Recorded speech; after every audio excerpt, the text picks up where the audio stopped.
the no contest with Igor Vovchanchyn. I was in no condition to fight. I had crossed the line between taking pain medications as prescribed and abusing it, and from abusing it to being addicted to it. Sometimes a camera should be on and it's not. You know, there's probably some things that, you know, but it's a point where, you know. The film crew was just starting to do the Smashing Machine, and all this was going on at the time. So once we got back to Phoenix, they're like, hey, putting the camera down as your friend, you know, you need help. And I was like, no, I don't need help. They're like, you need help.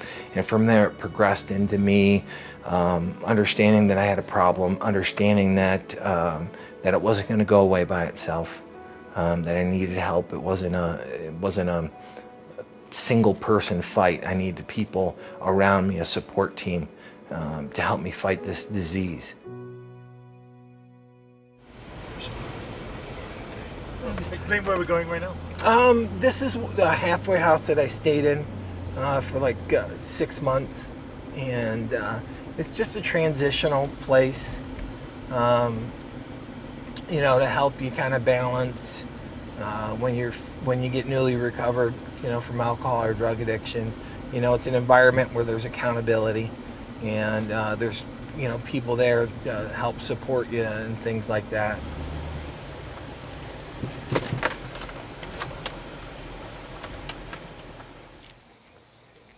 How's it feel coming back to this halfway house again, Mark? It's weird. It's still weird. You know, it's a good thing. I mean, they exist for a reason, you know. And they're, you know, that's a fine line. Like halfway houses are a fine line between being a tool and being a crutch, you know. And, you know, a lot of times if you don't, you know, work your way out from this situation, it becomes a crutch, you know, where things here are easy because you're kind of sheltered from the real world, you know. And so if you use it as a tool, you know, it'll allow you to get to the next part of your recovery. You know, if you use it as a crutch, you can stay here a year. You know, there's no time limits. You know, they'll let you stay here as long as you want. You know, in your recovery, if you're, you know, if you're full of shit, you know, you had somebody there to tell you you're full of shit.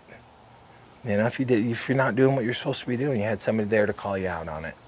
You know, and you know, just like with fighting and wrestling and all that stuff, it works much better with a mentor. You know, same thing with recovery.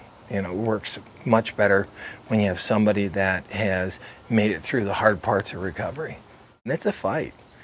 I mean, you know, any kind of addiction wants to kill you. It doesn't matter if it's bulimia, doesn't matter if it's anorexia, it doesn't matter if it's gambling, you know, whatever the addiction is, at the end result, that's why they say all diseases have a pathology. They have a beginning, you can trace it, and it has a distinct pathology, and at the end of all that pathology is death.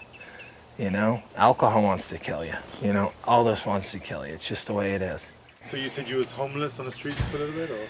Yeah, they have another house called Sarayan, which is in Mesa, and when I told them that I'd have the rent due, I didn't have it, and immediately you have to get out of the house. So there was about 2 weeks where just trying to figure out what to do next, you know. And then a buddy of mine that lives out in Mesa, finally I got frustrated enough, and I said, okay, I need to ask for help.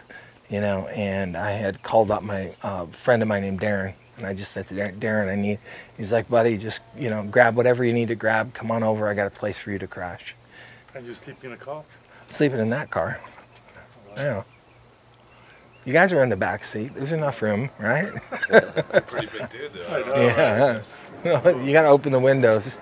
Did you want to go to your car lot where you work? Yeah, come on. Every time they entered the ring, you know, I had a routine, and it was a lot of this shaking, and it was a lot of this jumping and getting ready and shaking your legs out. You've already gone through your pre-warm up, you know, and part of coming into work, sometimes you can get in that same mentality, you know, where I'm coming to work and, you know, I'm shaking out, I'm getting ready, I'm jumping and getting ready to get in the ring. Almost every single fight that you've ever seen, even in the ring, I'm sitting there shaking out and shaking out and shaking out and jumping, doing these little jumps, getting ready to fight.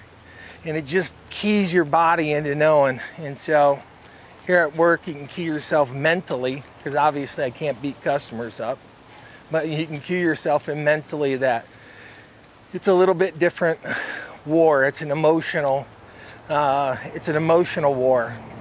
There's nothing in your day-to-day life that's going to replace the adrenaline that I felt before I got into the ring. So you look for other things that might be able to do it. You know, one of the things is when you make a good sale, and say you make a commission that's a $2,000 commission that's going to pay you. Sometimes there's adrenaline doing that, you know, but that doesn't happen often enough.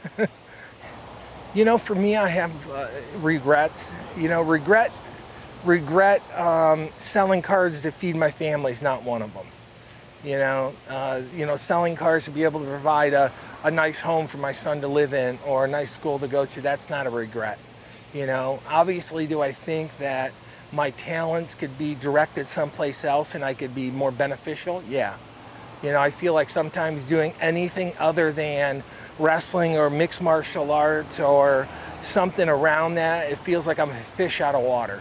You know, I have 30 years of knowledge in my head of stuff, how to train, how to get ready for events, techniques, you know, wrestling techniques, jiu-jitsu techniques, sambo, judo technique. I have all of this information, just not the proper format to share it in.